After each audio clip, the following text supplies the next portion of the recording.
আমি ব্যর্থহীন কণ্ঠে বলতে চাই যে জামাত ইসলাম একটি ধর্মান্ধ, একটি উগ্রপন্থী দল। তারা ধর্মকে নিয়ে ব্যবসা করতে চায়।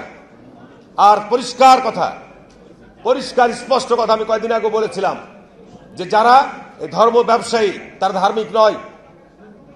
আর ধার্মিক তারাই যারা ধর্মভীরু এবং যারা আল্লাহকে ভয় করে। বন্ধুরা আমার, আমি আজকের মাননীয় সভাপতি এবং মাননীয় প্রধান অতিথির দৃষ্টি আকর্ষণ করে বলতে চাই, আমার এলাকায় বীরশ্রেষ্ঠ ক্যাপ্টেন মহিউদ্দিন জাহাঙ্গীর সাহেব শায়িত রয়েছেন। 1971 সালের 14 ডিসেম্বর উনি রাজাকারদের দ্বারা নিহত হয়েছেন, পাকিস্তানি সেনাবাহিনীর দ্বারা নিহত হন নাই। শেখ মুজিব সাধারণ ক্ষমা ঘোষণা করেছিলেন, শেখ হাসিনা এসে বিচার শুরু করেছিলেন। আজকে তারা যেভাবে আস্ফলন করে বেড়াচ্ছে, আমি মনে করি যে যুদ্ধ অপরাধীদের বিচার কন্টিনিউ করা দরকার রয়েছে। কারণ তারা এই কিছুক্ষণ আগে আমার বক্তা বলে গেলেন যে স্বাধীনতার উষা লগ্নে বহু পতিত মুক্তিযোদ্ধাকে তারা নির্মমভাবে হত্যা করেছে, এটা সঠিক।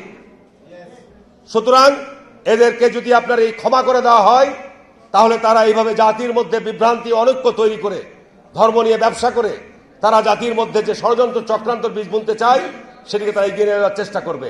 কিন্তু আমাদের মুক্তিযোদ্ধাদের এবং মুক্তিযুদ্ধের প্রজন্মদের যুগের পর যুগ আমি মনে করি তাদের রাজনৈতিক যে হিংসাত্মক কর্মকাণ্ড, শিক্ষাঙ্গনে তারা পায়ে রগ কাটে, শিক্ষাঙ্গনে তারা যে উশৃঙ্খলতা করে।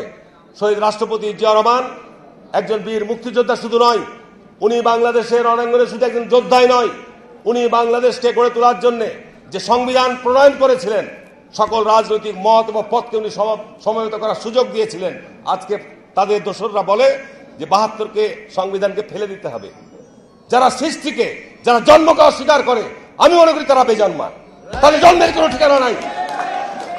সুতরাং এই বিষয়গুলো সম্পর্কে আমাদের সজাগ এবং সতর্ক থাকতে হবে। আমাদের নতুন প্রজন্মের ছেলেদের মধ্যে তাদের এই ধরনের কর্মকাণ্ডের ব্যাপারে আমাদের আরো বেশি, এই মুক্তিযোদ্ধা এবং মুক্তিযোদ্ধার প্রজন্মদেরকে আরো বেশি সজাগ এবং সতর্ক থাকতে হবে। আপনারা নিশ্চয়ই লক্ষ্য করেছেন, এই কিছুদিন আগে এই 5ই আগস্টের পর হিন্দুদের সবচেয়ে বড় ধর্মীয় উৎসব দুর্গাপূজা অনুষ্ঠিত হয়েছে। সেখানে বহু জায়গায় আমি জামাত ইসলামের সাথে যেগুলো ডিবেট করতে চাই, কত বড় তাদের আলেমরা রয়েছে, কোরআনের এবং হাদিসের কোন ব্যাখ্যায় রয়েছে যে আপনার পূজা মণ্ডপ পরিদর্শন করে গিয়ে আলেম ওলামাদের বেশ ধারণ করে সেখানে কি আপনি গীতা পাঠ করবেন?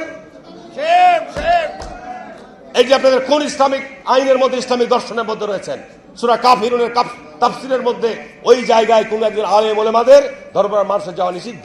তার কারণ জমিনের মধ্যে সবচাইতে বড় আপনার শিরকি পূজা হয় আপনার দুর্গাপূজা। সেখানে ওনারা যে আপনার ইসলামিক গজল গাইতে শুরু করছেন চিরাগে, কি ব্যবস্থা নিয়েছেন এই সমস্ত আলেমদের বিরুদ্ধে? এই সমস্ত আপনাদের তথাকথিত ভুয়া আলেমদের বিরুদ্ধে কি ব্যবস্থা গ্রহণ করেছেন?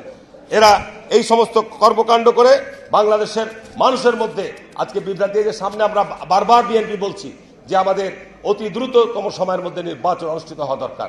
দেশে একটা বিশৃঙ্খলা বিরাজ করছে, একটা স্থবিরতা বিরাজ করছে।